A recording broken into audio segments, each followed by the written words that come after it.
नमस्कार दोस्तों, क्या ईश्वर अस्तित्व में है? यह प्रश्न हजारों वर्षों से मानव चेतना को झकझोरता आया है। यह प्रश्न केवल धर्म का नहीं है, न ही केवल दर्शन का है।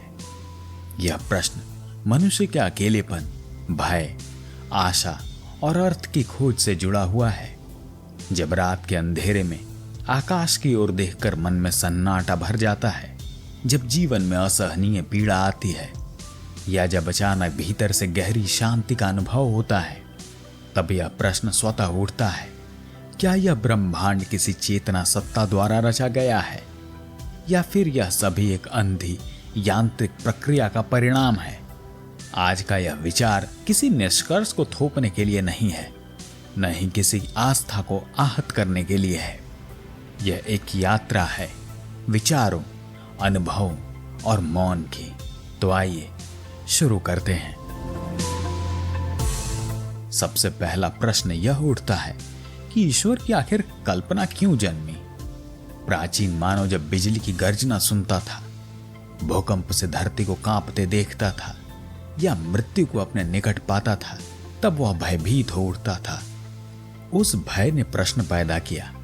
दार्शनिक फ्रायड ने कहा है कि ईश्वर मनुष्य की असुरक्षा से जन्मा एक मनोवैज्ञानिक विचार है, लेकिन कार्ल युंग ने कहा कि ईश्वर केवल भय नहीं है, बल्कि मानव अचेतन की गहराई में छुपी एक सार्वभौमिक अनुभूति है। प्रश्न उठता है कि अगर ईश्वर केवल भय की उपज है, तो ध्यान, प्रेम और मौन में उसका अनुभव क्यों होता है? दुनिया में बहुत सारे फिलोसफर हुए हैं, बहुत सारे लोगों ने बहुत तरीके की दलीलें दी हैं। कुछ दार्शनिक लोगों ने ईश्वर के पक्ष में भी दलीलें दी है।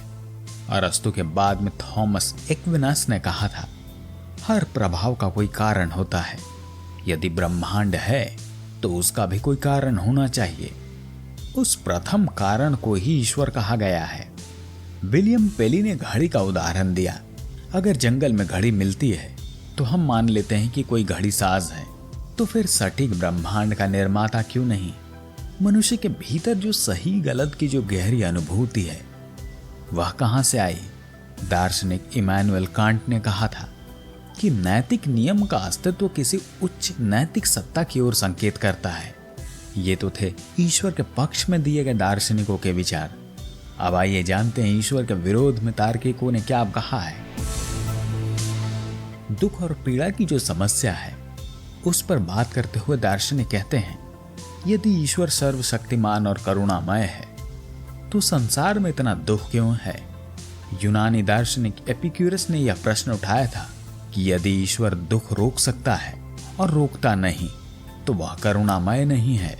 यदि रोकना चाहता है लेकिन रोक नहीं सकता, तो वह सर्वशक्तिमान नहीं है। अब विज्ञान के दृष्टिकोण से बात करें तो चार्ल्स डार्विन ने विकासवाद प्रस्तुत किया।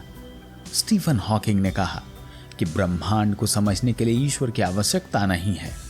अब प्रश्न उठता है कि क्या विज्ञान ने ईश्वर को खारिज कर दिया, या केवल धर्म की पुरानी धारणाओं को? यहां तर्क समाप्त होते हैं और अनुभव शुरू होता है। रूमी कहते हैं कि मैंने ईश्वर को मंदिर में नहीं, अपने हृदय की आग में पाया है।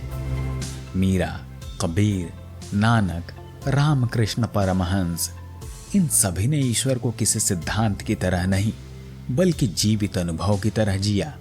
ध्यान में बैठा साधक जब अहंकार से परे चला जाता है, तो जो शांति बचती है, क्या वही ईश्वर है?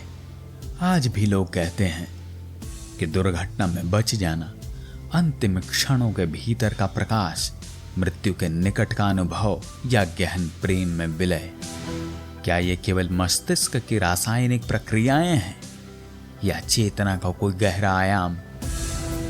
अगर बात करें बुद्ध और ओशो की, तो बुद्ध ने ईश्वर के अस्तित्व पर मौन साधा। उन्होंने कहा कि जो जानने योग्य है वह अनुभव से जाना जा सकता है, तर्क से नहीं। वहीं ओशो ने कहा है कि ईश्वर कोई व्यक्ति नहीं है, बल्कि एक उपस्थिति है। जब प्रश्न पूरी तरह गिर जाता है, तो जो शून्य बचता है वही शायद उत्तर है। तो क्या ईश्वर अस्तित्व में है? यदि आप तर्क पूछते हैं, उत्तर अधूरा रहेगा। यदि आप विश्वास पूछते हैं तो उत्तर उधार का होगा, लेकिन यदि आप मौन में उतरने का साहस करते हैं तो शायद प्रश्न ही विलीन हो जाए। यह विचार आपको किसी निष्कर्ष पर नहीं बल्कि स्वयं की खोज पर छोड़ती है। आशा करता हूं कि यह विचार पसंद आया होगा। अगर विचार पसंद आया हो तो चैनल को सब्सक्राइब करना ना भूलें। धन्यवाद।